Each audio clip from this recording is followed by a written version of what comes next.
it's great to be with all of you. I appreciate the opportunity to stop by to say hello to folks that I spent most of my life living very close to. Stamford's about 30 miles outside of New York City, and you're right the other side. So I actually played a fair amount of rugby over a 22-year career of rugby playing down in Middlesex and other parts of your state.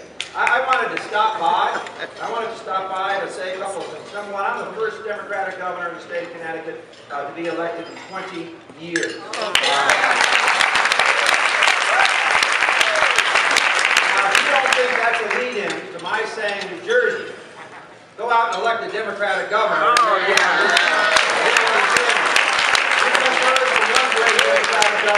But there's another great Democratic governor in New Jersey yet to be elected. We've got to make sure that you're in a position to do that. This is rev-up time. This is the get-go time. We've got a job to do as Democrats in this country. We've got a job to do as Democrats in New Jersey. We've got to make sure people understand who we are and what we are. I think that we are Democrats. Now, there's a gigantic difference between who we are and who those Tea Party folks are. All right. Now, that was not a Republican convention. That was a Tea Party convention, and they invited a couple of Republicans to come on down. That's the reality. They don't want to do things for America. They want to do things to America, and they want to start with America.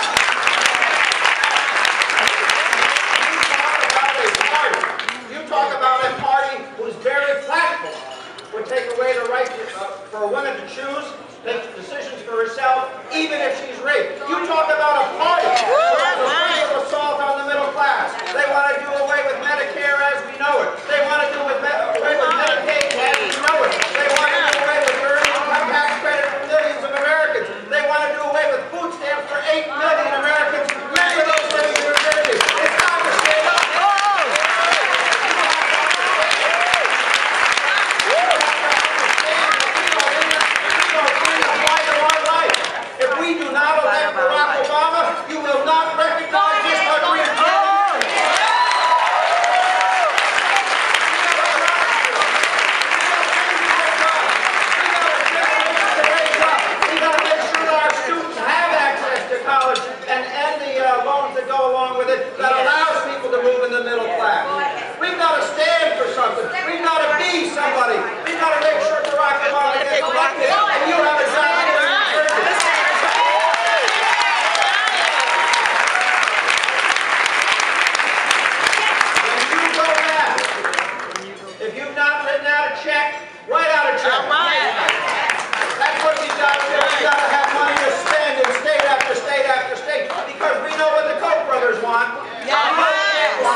By $256,000. And where that money comes is from you.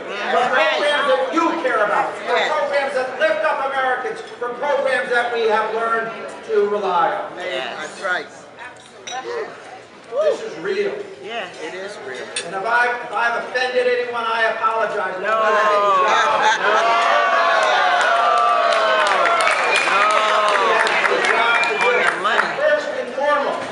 And not everybody in New Jersey is used to doing this. First and foremost, we have to tell the truth. Now, I listened to a certain address at the Tea Party convention last week. At the Tea Party. When you talk about reinvention,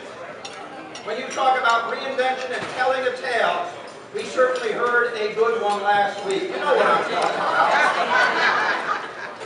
You know what I'm talking about. This is not about me. This is not about you. This is not about our personal histories. This is about the future of our country. That's what we should be talking about. And we should be talking about the future of New Jersey. And we should be talking about how we create jobs. Not top down, but bottom up. Do what you have to do in the next 3 days. Get those batteries recharged. Be ready to join the Army and go back and fight in place after place after place, including many of you border Pennsylvania. Yes.